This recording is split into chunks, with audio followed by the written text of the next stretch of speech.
और एक बात तो स्पष्ट दिखाई देती है कि मनुष्य जिन वस्तुओं को चाहता है उसको चाहे 3 नाम दे, चाहे 5 नाम दे या अन्य कोई नाम दे, कई नामकरण किया शास्त्रों में। मनुष्य के जीवन में एक इच्छा होती है पुत्रीक्षणा, मेरे पुत्र होना चाहिए। व्यक्ति जानता है कि मेरा जीवन तो एक न एक दिन समाप्त होगा, तो हमारे संपत्ति का उत्तराधिकारी पुत्र बने, यह अभिलाषा व्यक्ति के जीवन में होती है, यह पुत्रीक्षणा। दूसरी इच्छा व्यक्ति के जीवन में होती है लोकैषणा। उसका दूसरी इच्छा होती है वित्तैषणा, हमारे पास संतान भी हो जाए, संपत्ति न हो, समृद्धि न हो, तो हम क्या सुखी रहेंगे, उसे क्या देंगे, इसलिए वो संपत्ति पाना चाहता है, इसे कहते हैं वित्तैषणा। पर इसके साथ साथ एक इच्छा मनुष्य में और बड़ी प्रबल होती है,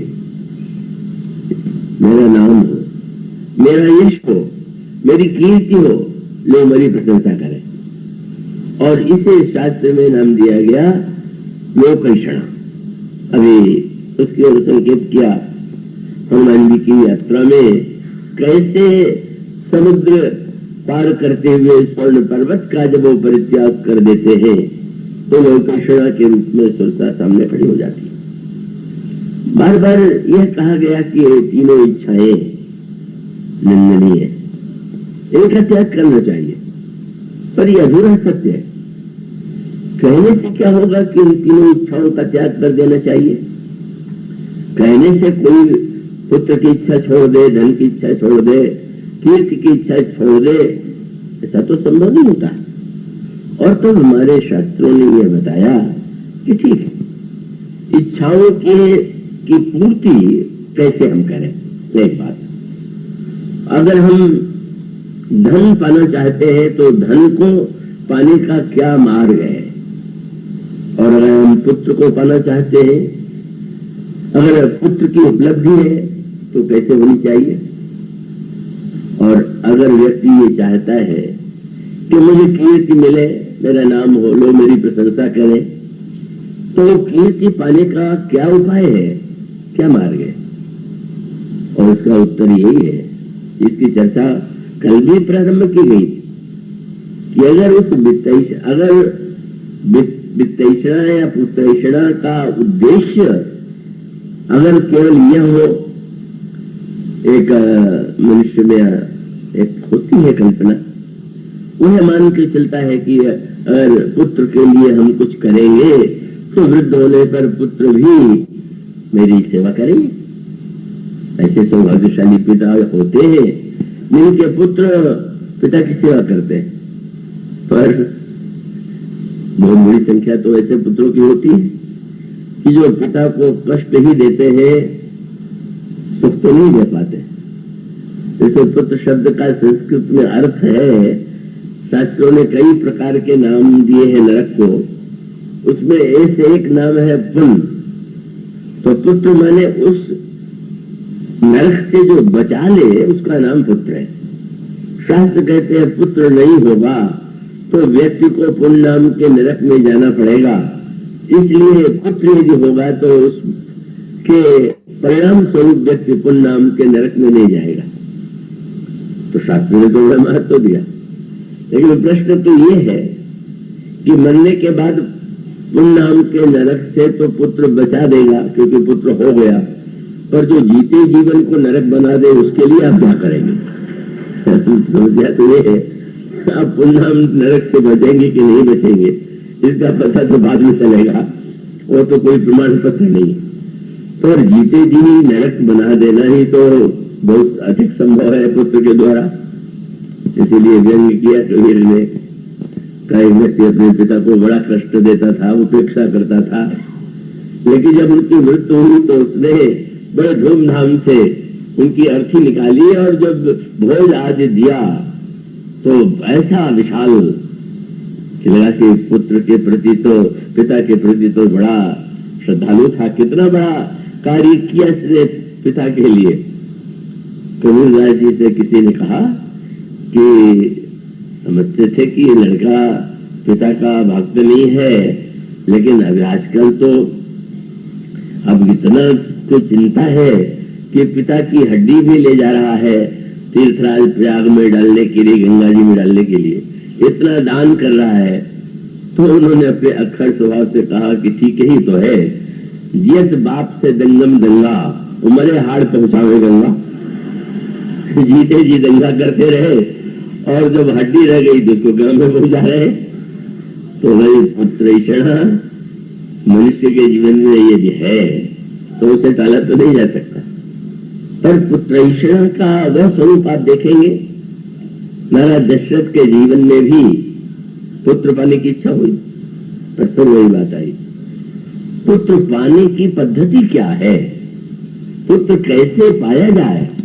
और तब आप मानस में ही पढ़ते कि एक बार भूपति मन माही, भय गलाने मोरे सुत नहीं, गुरु गृह गए तुरंत मही पाला। गुरुदेव के चरणों में जाकर के निज दुख सुख सब गुरु ने सुनायो। तो सब ने लिखा कि महाराज दशरथ ने अपने गुरुदेव के सामने अपना सुख दुख सुनाया। एक व्यक्ति ने मुझसे पूछ दिया कि दुख सुनाने गए थे कि सुख सुनाने गए थे। तो तुलसीदास जी के लिखते हैं कि निज दुख सुख सब गुरु ही सुनावा। तो मैंने कहा नहीं, वस्तुतः हमारा दशरथ बड़े चतुर है बोले। तो उन्होंने गुरु जी के सामने पहले सुखों का वर्णन किया, कितनी संपत्ति है, कितना राज्य है, सब कुछ बताया। पहले सुख का वर्णन करने के बाद एक वाक्य से दुख को सामने रख दिया। क्या बोले, मैंने इतना सुख तो है पर भविष्य में इसको कौन भोगेगा, ये बड़ा दुख है। और गुरुदेव ने किस दिशा में मोड़ दिया। मनु जी ने भगवान की प्राप्ति के लिए तपस्या की, भगवान ने वरदान दिया कि तुम्हारे पुत्र हम बनेंगे। गुरु वशिष्ठ जानते त्रिकालज्ञ है, वे चाहते तो कह देते कि राजन चिंता मत करो, तुम पूर्व जन्म में मनु थे और तुम्हें प्रभु ने आशीर्वाद वरदान दिया है, पुत्र बनेंगे। तो गुरु जी ने पूर्व जन्म की बात बिल्कुल नहीं बताई। आजकल लोगों को पूर्व जन्म की बड़ी बात याद रहती है, जानने की इच्छा। ज्योतिषियों के पास जाते हैं, कहते हैं ध्रुव संहिता में पता चल जाता है कि हम पूर्व जन्म में क्या थे। क्या जान के करिए कि आप पूर्व जन्म में क्या थे, आप वर्तमान जन्म में क्या है और भविष्य में क्या होना है। आपका ध्यान इधर जाना चाहिए।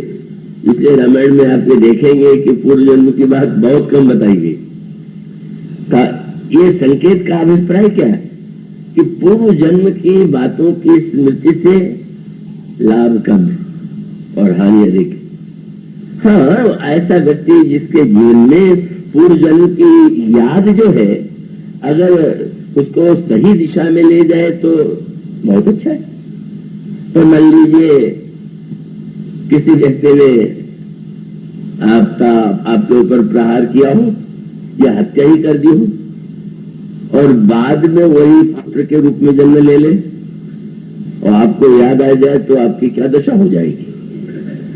और रास्ता चलते अगर हर व्यक्ति को देख के लगे कि ये वो है जैसे पूर्व जन्म ने मुझे पीड़ दिया था, अपमान कर दिया था, तो आपका मस्तिष्क तो केवल देश का केंद्र बन जाए।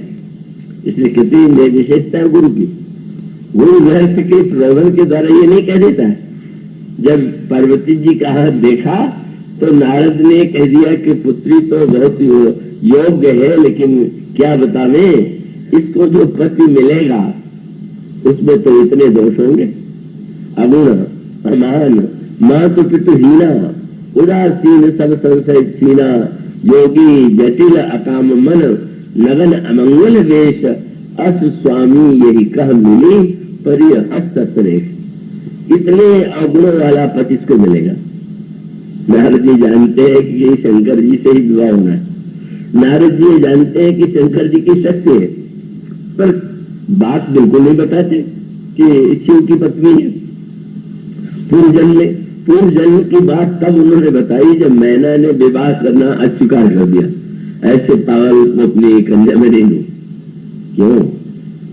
पूर्व जन्म की बात से हमें कुछ लेना देना नहीं। पूर्व जन्म की बात के स्थान पर जो हम वर्तमान में हैं और उसका क्या उद्देश्य है।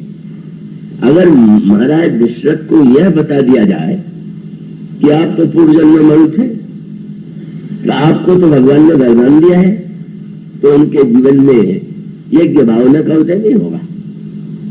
क्या वह भावना जो उत्पन्न होनी चाहिए वो नहीं उत्पन्न होगी, और इसलिए जानबूझ करके उन्होंने पूर्व जन्म की चर्चा ही नहीं किया।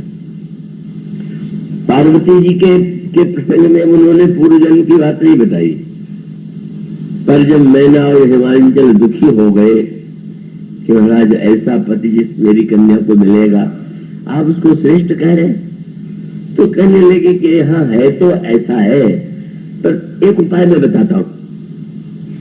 तो एक उपाय स्वार्थ वाला उपाय उन्होंने नहीं बता दिया। उन्होंने कहा कि तुम्हारी कन्या अगर तप करे तो जो तप करे कुमारी तुम्हारी भावी में सके त्रिपुरारी। अगर तुम्हारी कन्या तपस्या करे तो शंकर जी भावी मिटा सकते हैं। क्या भावी मिटा देंगे? आपने तुरंत कहा, जे जे बर के दोष बखाने ते सब स्यों मैं अनुमाने। जिन दोषों का मैंने वर्णन किया वो सबके सब शंकर में घटते हैं, पर अच्छा यही है कि अगर शंकर जी से विवाह हो जाए तो दोष भी गुण बन जाएगा। इसलिए तुम्हारी कन्या तप करे। फिर वही सूत्र मानो तप की दिशा में प्रेरणा। प्राचीन परंपरा ये थी कि व्यक्ति को साधना की दिशा में, त्याग की दिशा में, तपस्या की दिशा में, दान की दिशा में प्रेरित किया जाए। इसलिए उन्होंने न आवश्यक होते हुए भी कि अगर तपस्या न भी करे तो वह तो भगवान शिव की शक्ति है, लेकिन नहीं, उस छोटी सी अवस्था में पार्वती जी तपस्या करके शिव को पाती। जब आप किसी वस्तु को सहज रूप से पा लेते हैं तो आप उसको, उस धरोहर को संभाल नहीं पाते, उसका मूल्यांकन नहीं कर पाते। पर जब किसी वस्तु को आपने परिश्रम से पाया हो, कठिनाई से पाया हो अथवा साधना से पाया हो, तो आपके जीवन में उस वस्तु के प्रति सच्ची महत्व बुद्धि होती। इसलिए वहां से नारद प्रेरित करते हैं तपस्या के लिए, और महाराज दशरथ को प्रेरित करते हैं गुरु वशिष्ठ यज्ञ के लिए। राजन तुम यज्ञ करो, और यज्ञ भी करने के लिए बड़े दूरदर्शी। अगर मैंने यज्ञ कराया पुत्र हुआ तो भी कहेंगे कि महाराज आप तो हमारे गुरु जी थे, हमने आपकी सेवा किया था, आपने भी आशीर्वाद दे दिया तो पुत्र हो गया। तो बुलवाया भी तो दूसरे ऋषि को, श्रृंगी ऋषि वशिष्ठ बुलावा, श्रृंगी ऋषि को बुलाओ और उनके द्वारा यज्ञ होगा, तब तुम्हें पुत्र मिलेगा। बिना तपस्या के भी पार्वती जी को शंकर मिल जाते, बिना यज्ञ के भी महाराज श्री दशरथ को श्री राम मिल जाते हैं। पर न आवश्यकता होने पर भी का वस्तु को स्वच्छ रखने के लिए, शुद्ध करने के लिए, अंतःकरण को पवित्र बनाने के लिए इन साधनों की जीवन में बहुत बड़ी आवश्यकता है। और उसकी परिणति आप देखेंगे, उनकी उस पुत्रैषण्य को पूर्ण कर दिया महाराज श्री गुरु वशिष्ठ ने।